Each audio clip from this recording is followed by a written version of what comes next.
get clapped, bro. Somebody might get clapped. These youngers is on perky 80s, bro, and fit gummies, bro. They chewing fit gummies and popping perky 80s. DJ Bandana. I wish there was some black dudes in here. Will right there. DJ Bandana. Okay, well, we're gonna use him. You see, times like this, it's times like this, you need channels like this. You need channels like this that's not under the wing, that's not getting leaned on by these other niggas who can freely say what needs to be said, right? I'm gonna freely say what needs to be said. First of all, this video, I'm not gonna say it angered me, but it did trigger me. It triggered me because when he says that, like, they walked with us, they fought with us, all these different things, that's after a lot of shit that happened by ourselves, bro. That's after a lot of shit that our ancestors went through by ourselves. But besides that fact, what gives you the fucking right to make you feel like you just have the authority, you just have the right, like you're just born with the right to just say that word, bro? Like, where you from, yes, them niggas might be okay with it, but you're on a major platform preaching this like this is like just like a rites of passage. This gonna get somebody to smack the shit out of them, bro. Like, yeah, it might go up after. It might go up after. Yeah, I understand you're a gang member, all that, so you probably feel comfortable saying that because you could have 50. You could do the whack 100. I got 100 blood, 100 crips, nigga. I'm from. I don't know where you from, but you probably got a lot of people that's behind you, so you feel comfortable saying that. In a room full of women, my nigga. In a room full of women, my nigga. In a room full of women, you gonna say, who's gonna do something about it? First of all, you don't look threatening. Like, you yourself don't look threatening. But to say that in a room full of females, I think one is disrespectful because there was a black female that asked you that.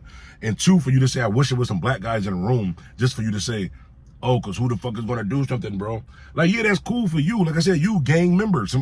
They might not try you, bro, but some kid is gonna watch this shit. Some Mexican kid is gonna watch this shit and think that shit is okay and possibly get their head knocked off thinking that the shit is cool. It's not cool, bro. That shit is not cool at all. Like, yeah, certain people did grow up in certain neighborhoods and you do have I'll put it like this, right?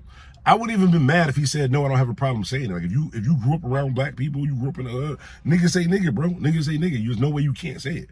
But for you to get on like a internet, like a platform and make it seem like that's not the reason why, like you just saying it because ain't nobody gonna do nothing to you, that's wrong as hell, bro. That's wrong as hell. And it's sending the wrong message because now I don't even know. Like I said, the only reason why I watched this joint is Cleopatra. I ain't gonna hold you. I was scrolling through YouTube and I seen Cleopatra. I was like, oh, let me see this joint. Then I see homie. I never heard of this guy.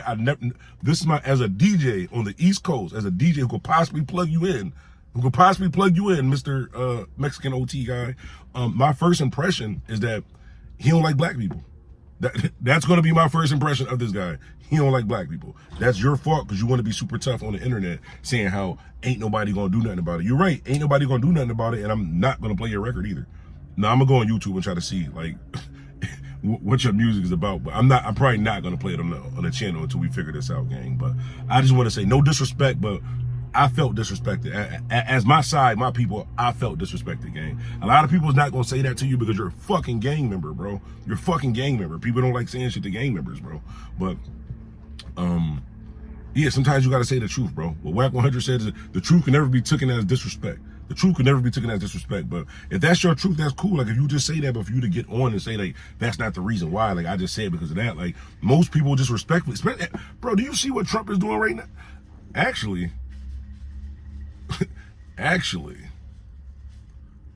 you bugging, bro. You bugging. I'll just leave it at this, bro.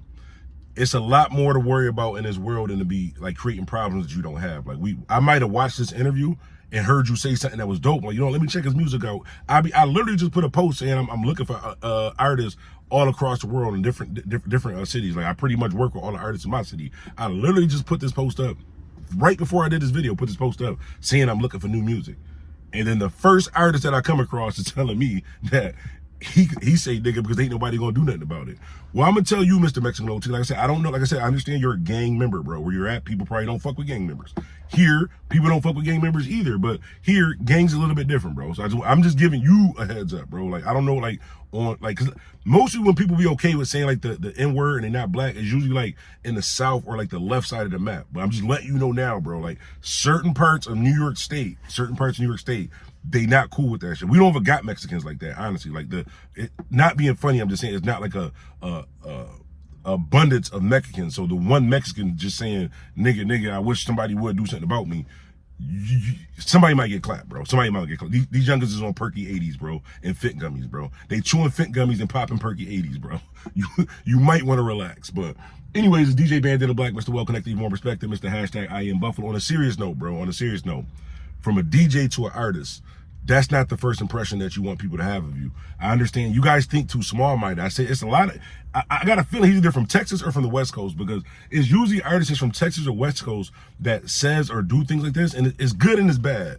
It's good because they don't need New York. They don't need to eat like the whole like top right left side top right side of the map. They don't need that to be successful as an artist, because their communities themselves, they sell enough, they got enough shows and stuff to do it. But what they fail to realize, if you're going to be on the internet, it's going to spread. Like, people are going to hear it. Like, one of my favorite artists right now is Young Sad from 1900 in California. Never met the guy ever a day in my life. It was from the fucking internet, because he was one of the West Coast artists who wasn't on every fucking video saying, yeah, on hood, dead homies, I'm from this and the hundreds and bro, our streets ain't even got numbers, bro. Our streets, I can't relate. Like, that shit is cool where you from if you're going to be, I'm saying, banging your hood and you want to tell an ops. But if you want to be a successful artist in the music business, because that's what the internet is for, to spread your music to other places to make more money in business, you're going to have to be an artist that can relate, that can do other things. And Mr. Mexican OT, your first time coming out, this being your, this might even be your first time coming out. My first impression of you as one of the biggest East Coast, on the East Coast, as far as independent artists before they get to a major, one of the biggest DJs here in upstate New York. You can Google me and all that. My first impression of you is you don't like black people, bro. You don't like black people. That's how I feel about it. But anyways, y'all have in the comments, let me know how y'all feel. It's DJ Bandana Black, Mr. Well Connected, More Respected. My coffee cold now too. By the way, Tim Hortons is better than Dunkin' Donuts. Tim Hortons is significantly better than Dunkin' Donuts. All right, we out. Do you feel like you could say the N-word? I feel like I can say it, but not because of that, and I'm gonna tell you why. I wish there was some black dudes in here. There are. Will right there. And there's one right here. Not. Okay, well, we're gonna use him. What the fuck are you gonna do about it, you know? And then second of all, I grew up loving these motherfuckers. I grew up fighting with them. I grew up eating with them. I grew up fucking doing bad shit with them. I grew up loving with them. You know, I got family. And it's not even about family. Even if I wasn't related to nobody out black, I mean, well, shit, it's what the fuck I was surrounded by, you know?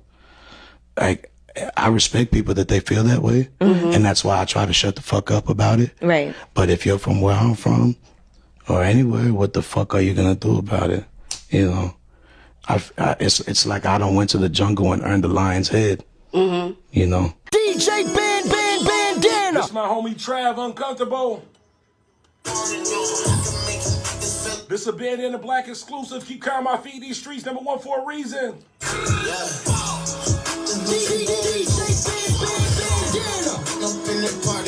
DJ Bandana.